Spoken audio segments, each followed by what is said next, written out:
She was the most successful woman in the room, but the loneliest too.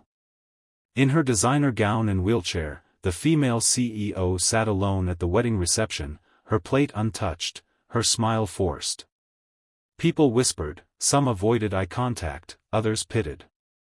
Then, just when she thought the night couldn't sting any deeper, a single dad walked up, holding his little girl's hand, and asked the one question that melted the silence around her, "Will you be my date?" What happened next changed not only the way people saw her, but the way she saw herself. The ballroom sparkled with fairy lights, laughter, and music that pulsed through the air. Couples twirled across the dance floor in gowns and tuxedos, waiters glided by with trays of champagne, and long-lost friends reunited over clinking glasses. But at one corner of the hall, near a table pushed slightly out of the way, sat Claire Anderson, the CEO of a multimillion-dollar tech company, the guest people admired but did not approach. Claire was beautiful in her own right, her chestnut hair styled elegantly, her gown a shimmering midnight blue that caught the light. She was power, grace, and intelligence embodied. But her wheelchair was the first thing people noticed, and for many, the last. She smiled when eyes met hers, but most quickly looked away. They offered polite nods, murmured hellos, and kept their distance. This wasn't new to her. It had been the pattern for years. Tonight, however, it stung more than usual. Weddings were about togetherness, about dancing, about blending into a swirl of joy. Claire couldn't blend. She couldn't even move without people making space, as though her chair carried an invisible barrier. She wanted to believe she was stronger than the pitying glances, the hushed whispers, the well-meaning questions of, "Do you need anything?"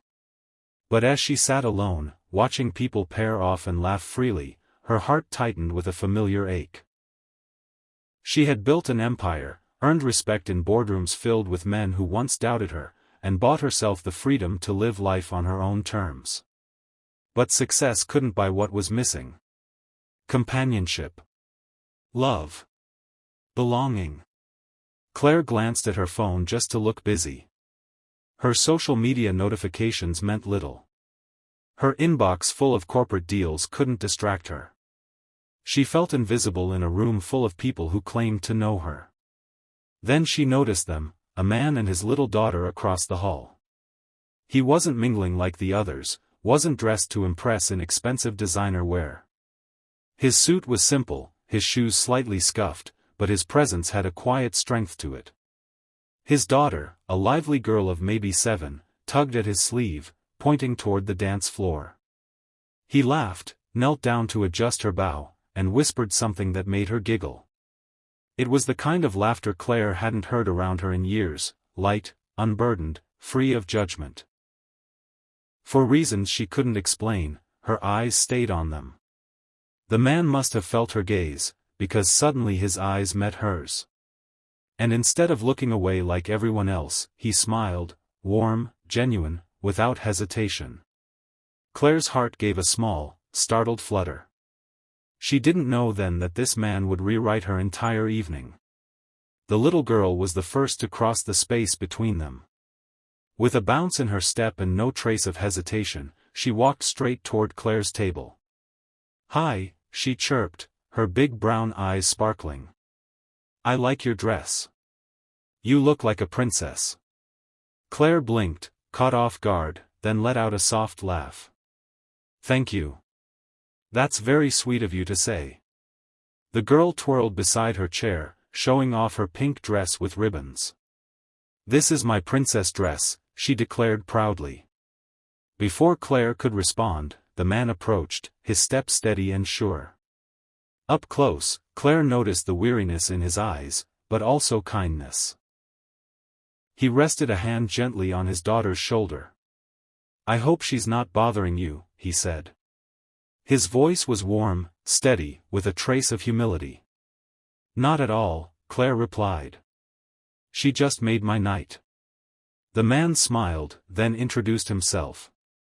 "I'm Daniel. This is my daughter, Lily." "Claire," she said, her own name sounding strange after so many obligatory introductions tonight. "It's nice to meet you both." For a moment, silence stretched between them, though it wasn't uncomfortable. Daniel glanced around the room, at the clusters of laughter and chatter, before leaning slightly closer. "I couldn't help noticing," he paused, as though weighing his words. "You look like you could use some company." So, he cleared his throat, then asked with surprising directness, "Will you be my date tonight?" The word stunned Claire. She blinked, unsure she heard right. No one, not in years, had asked her that. She wasn't the woman people invited onto the dance floor or into their circle. She was the respected CEO, admired from a distance but never included in the small intimacies of the moment. "Your date?" she repeated softly. Daniel nodded, a smile tugging at his lips. "Lily and I are a package deal. But if you don't mind being stuck with us, I think we could save each other from sitting alone."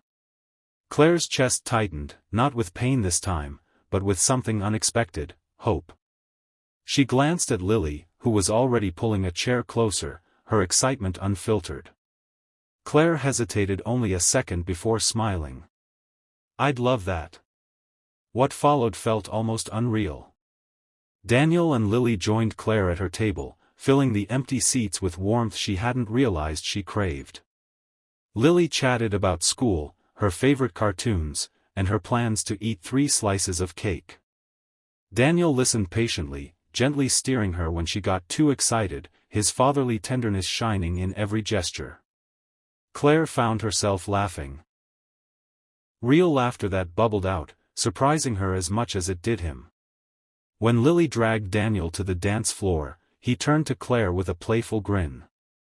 "Care to join us?" She shook her head instinctively. "I can't, you don't have to stand to dance," he interrupted softly, his eyes steady on hers. "You just have to feel the music." Something about the way he said it disarmed her. And so, for the first time in years, Claire wheeled onto the dance floor. The music swelled, and Daniel guided her in rhythm, not treating her like someone fragile but like someone who belonged. Lily twirled around them, her giggles rising like music itself.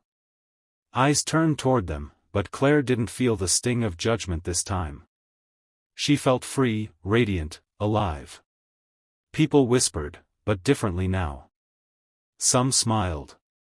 Some clapped along. The CEO in the wheelchair wasn't sitting alone anymore.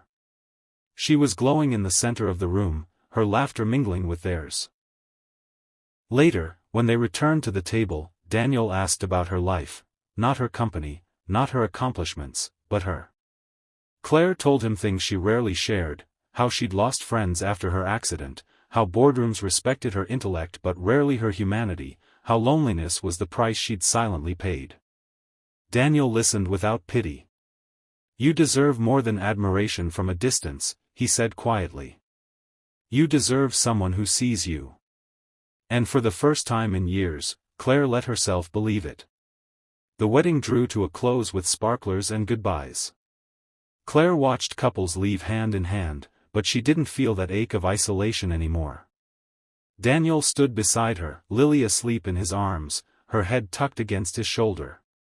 "Thank you," Claire said softly. "For tonight." For not looking away. Daniel's gaze held hers, steady and sincere. "Why would I look away from the most incredible woman in the room?" Her throat tightened, words catching.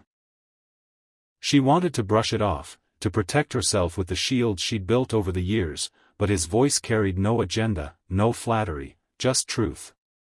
"We may never meet again after tonight," Claire whispered, though her heart ached at the thought. "Or," Daniel interrupted, a small smile forming, "we could.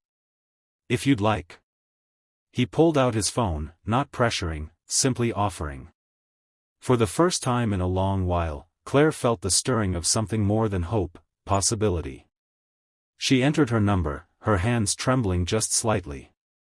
As Daniel carried Lily out, he turned once more. "Tonight, you weren't alone, Claire. And you don't have to be." The words echoed in her as she wheeled out of the hall later, the night air cool against her face. She was still the CEO, still the woman in the wheelchair, still the one who had built a life most people envied.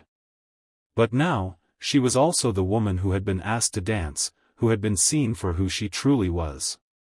And maybe, just maybe, she could let herself be someone's date again. Sometimes, the smallest gesture, like asking someone to dance, can change a life forever. If this story touched your heart, share it with someone who needs hope today. Don't forget to like, subscribe, and hit the bell so you never miss more stories of kindness, love, and second chances. Because you never know, the next story could be yours.